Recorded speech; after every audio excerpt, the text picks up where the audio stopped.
कहती है बेटा ध्रुव, तुम्हारी माता ने तुम्हें भला बुरा कह दिया तो क्या होगा? तुम्हारे पिता ने अपनी गोद में नहीं बैठाया तो क्या होगा? अरे भगवान तो तुम्हारे पिता के भी पिता है, परम पिता है। जाओ जाकर के जंगल में तपस्या करो, वो तुम्हें ऐसे पद पर बिठाएंगे जहां तुम्हारे बाप दादा तो क्या कोई भी नहीं बैठ सकता। जाओ बेटा ध्रुव, जाकर के अपनी छोटी मां सुरुचि से भी आशीर्वाद ले लो। ध्रुव जी ने कहा नहीं मां, मैं उनके पास नहीं जाऊंगा। मैं जाता हूं तो वो मुझे बहुत भला बुरा कहती है। मां ने कहा बेटा बड़ों की तो डांट फटकार में भी आशीर्वाद होता है। जाओ जाकर के आशीर्वाद लेकर के आओ। बालक ध्रुव आए हैं, सुरुचि को प्रणाम किया है, कहा मां मैं जंगल में तपस्या करने के लिए जा रहा हूं। सुरुचि का भी हृदय पिघल गया। देखो देखो, अभी मैंने इसे इतना भला बुरा कहा, इतना छोटा सा बालक है और ये अभी इसी अवस्था में जंगल में भगवान का भजन करने जा रहा है। सबका आशीर्वाद लेके बालक ध्रुव जंगल में तपस्या करने के लिए चल पड़े हैं। जंगल में जब शेर दहाड़ता है, हाथी चिघाड़ता है, बालक ध्रुव डर के मारे कांपने लगते हैं। तब तक मां की कही हुई बात याद आ जाती है, बेटा ध्रुव डरना मत, जाको राखी साइया मार सके ना को, बाल नवा का कर सके जो जग बैरी हो। बेटा जिसकी रक्षा सुरक्षा स्वयं भगवान करते हैं, उसका कोई भी बाल भी पाका नहीं कर सकता। बालक ध्रुव अभय होकर चलते चले जा रहे हैं। नारद जी ने देखा तो सोचा भाई चलो चल करके इसकी परीक्षा लेकर के देखते हैं। नारद जी आए, ध्रुव जी से पूछा अरे बेटा ये तुम कहां जा रहे हो? ध्रुव जी ने नारद जी को प्रणाम किया, कहा महाराज मैं जंगल में तपस्या करने के लिए जा रहा हूं, तपस्या करके भगवान का दर्शन प्राप्त करना चाहता हूं। नारद जी ने कहा बेटा ध्रुव ये तपस्या करना कोई बच्चों का काम थोड़ी है? बड़े बड़े ऋषि महर्षि न जाने कितने वर्षों से गुफाओं में बैठे हैं, लेकिन आज तक भगवान की एक झलक भी नहीं मिली। नाधुना व्यवमानं ते सम्मानं वापि पुत्रक, लक्षयामः कुमारस्य सक्तस्य क्रीडनादिषु। तपस्या करना कोई बच्चों का खेल नहीं है बेटा, जाओ घर वापस लौटो। फिर कहते हैं बेटा ध्रुव घर पे तुम कितनी बार भोजन करते थे? ध्रुव जी ने कहा नारद जी घर पे मैं 4 बार 5 बार भोजन करता था। मेरी मैया भोजन लेकर के मेरे पीछे पीछे दौड़ती रहती थी, जब तक मुझे नहीं खिला लेती तब तक कुछ भी नहीं खाती। नारद जी ने कहा बेटा जंगल में तो तुम्हें मां मिलेगी नहीं, कंदमूल फल खा करके ही तपस्या करनी पड़ेगी। और देखो बेटा तुम्हारी मां ने तुम्हें भला बुरा कहा है ना, तुम्हारे पिता ने अपनी गोद में नहीं बैठाया है ना। चलो मैं चल करके सबको समझा देता हूं, आज के बाद कभी कोई तुम्हें भला बुरा नहीं कहेगा। और तो और मैं चल करके सबको समझा देता हूं कि सारा का सारा राज उत्तम को नहीं बल्कि तुम्हें मिल जाएगा। ध्रुव ने जैसे ही सुना मन ही मन विचार करने लगे, अरे भगवान इतने दयालु हैं, इतने कृपालु हैं, अभी मैंने भगवान का भजन भी नहीं किया, केवल भगवान के लिए घर से निकला हूं और देखो देखो देखो पिता ने मुझे अपनी गद्दी पर नहीं बैठाया था और नारद जी कह रहे हैं कि सारा का सारा राज मैं तुम्हें दिलवा दूंगा। अभी मैंने भजन नहीं किया और सारा का सारा राज्य मिल गया, तो जब मैं भगवान का भजन करूंगा, भगवान के लिए तपस्या करूंगा, तो भला भगवान मुझे कौन सी गति प्रदान करेंगे। ध्रुव जी ने फिर नारद जी से कहा बाबा मुझे तो ऐसा लगता है आप नारद हो ही नहीं, बल्कि कोई ढोंगी हो, बहुरूपिया हो जो मुझे यहाँ ठगने के लिए आए हो नारद का रूप बना करके। नारद जी ने मुस्कुरा करके पूछा बेटा वो कैसे?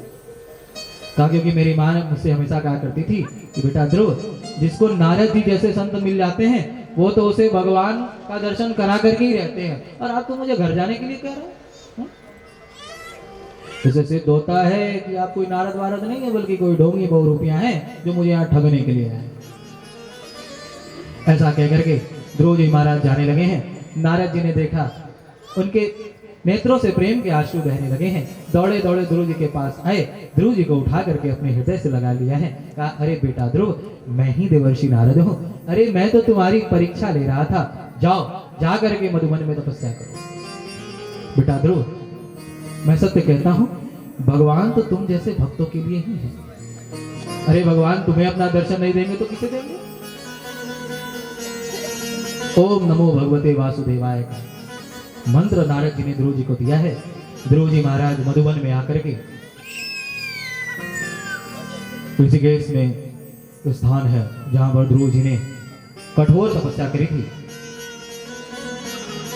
एक पांव पर खड़े होकर के ध्रुव जी महाराज ओम नमो भगवते वासुदेवाय, ओम नमो भगवते वासुदेवाय, धीरे धीरे धीरे धीरे धीरे धीरे धीरे उन्होंने श्वास लेना भी बंद कर दिया। छोटे से ध्रुव जी ने ऐसी कठोर तपस्या की, पूरी सृष्टि का प्राण ही रुक गया। सारे के सारे देवी देवता ऋषि महर्षि दौड़े दौड़े भगवान के पास गए। जा करके कहा प्रभु अब जल्दी से उस छोटे से बालक ध्रुव को अपना दर्शन प्रदान करें। नैवं विदामो भगवन् प्राणरोधम चराचरस्याखिल सत्वधाम्नः। हे प्रभु, छोटे से बालक ध्रुव ने ऐसी तपस्या करी है कि सृष्टि का कोई भी जीव सांस ही नहीं ले पा रहा। भगवान ने कहा नहीं, मैं उसे दर्शन नहीं दूंगा। सारे देवी देवताओं ने हाथ जोड़ करके कहा सरकार, यदि उस छोटे से बालक ध्रुव से कोई गलती हुई हो तो हम उसकी तरफ से क्षमा मांगते हैं। प्रभु, वो छोटा सा 5 वर्ष का बालक है, आप उसे अपना दर्शन दें। भगवान ने फिर से हिला करके कहा नहीं, मैं नहीं दूंगा। सारे देवी देवता भाई एक दूसरे का मुंह देख रहे हैं कि प्रभु आज इतने कठोर कैसे हो गए। भगवान तो कौतुकी हैं, सब एक दूसरे का मुंह देख रहे हैं, हाथ जोड़ करके भगवान से प्रार्थना कर रहे हैं। भगवान मुस्कुराते हुए सिंहासन से उठ करके खड़े हो गए। भगवान ने देवताओं की तरफ देख करके कहा, हे देवताओं, आज मैं अपने बालक ध्रुव को दर्शन देने के लिए नहीं बल्कि ऐसे तपस्वी भक्त का दर्शन करने के लिए जाऊंगा। भगवान चतुर्भुज रूप धारण करके भक्त ध्रुव के सामने प्रकट हो गए हैं। बोलो ध्रुव जी महाराज की।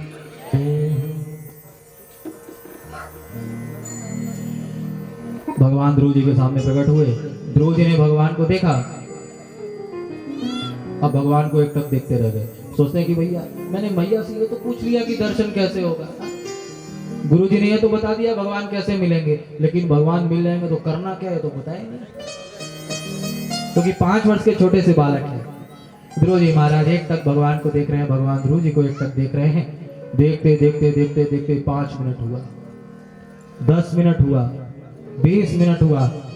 अब भगवान को हंसी आ गई। देखो मेरे इस बोले भंडारी भगत को, मैं कब से इसके सामने खड़ा हूं और केवल एक टक मुझे देख रहा है। भगवान को हंसी आई, ध्रुव जी को भी हंसी आ गई। ध्रुव जी मनी मन कह रहे प्रभु मैं क्या कहूं, मैं तो अभी 5 वर्ष का छोटा सा बालक हूं, मुझे कुछ कहने ही नहीं आता। भगवान ध्रुव जी के मन की बात को जान गए हैं। भगवान ने अपने दिव्य शंख का स्पर्श ध्रुव जी के कपोल पर कराया है। तो ध्रुव जी महाराज संस्कृत के दिव्य दिव्य छंदों से भगवान की स्तुति करने लगे हैं। योऽन्तः प्रविश्य मम वाचमिमां प्रसूक्तां संजीवयत्यखिल शक्तिधर स्वधाम्ना अन्यासहस्रचरणश्रवणत्वगादीन् प्राणान्नमो भगवते पुरुषाय तुभ्यम्। भगवान ने ध्रुव जी पर कृपा की है। भगवान कहते हैं ध्रुव, मैं तुम्हें ऐसा विचल पद प्रदान करता हूं कि सूर्य और चंद्रमा भी तुम्हारी परिक्रमा करें। ध्रुव को अटल पद दे करके भगवान अंतर ध्यान हुए हैं। ध्रुव जी महाराज भगवान का दर्शन करके जब अपने घर वापस लौटे हैं, जिस मां सुरुचि ने उन्हें भला बुरा कहा था, जिस पिता ने उन्हें अपनी गोद में नहीं बैठाया था, वही माता पिता दौड़े दौड़े आए। ध्रुव जी को उठा करके अपने हृदय से लगा लेते हैं, अपने नेत्रों के आंसुओं से ध्रुव जी का अभिषेक कर दिया।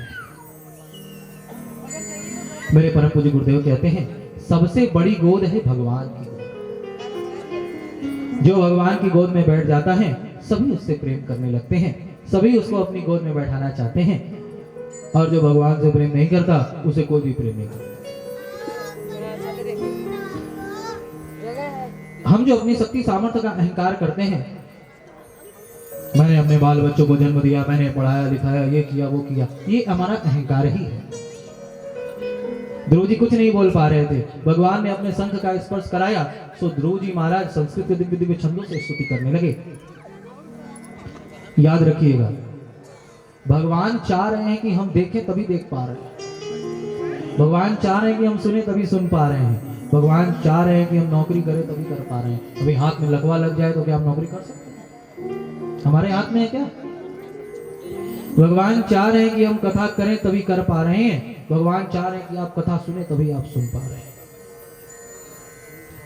सोई जानत जी बेहुज। तो इस प्रकार भगवान ने अपने भक्त ध्रुव पर कृपा की है। आए हम सभी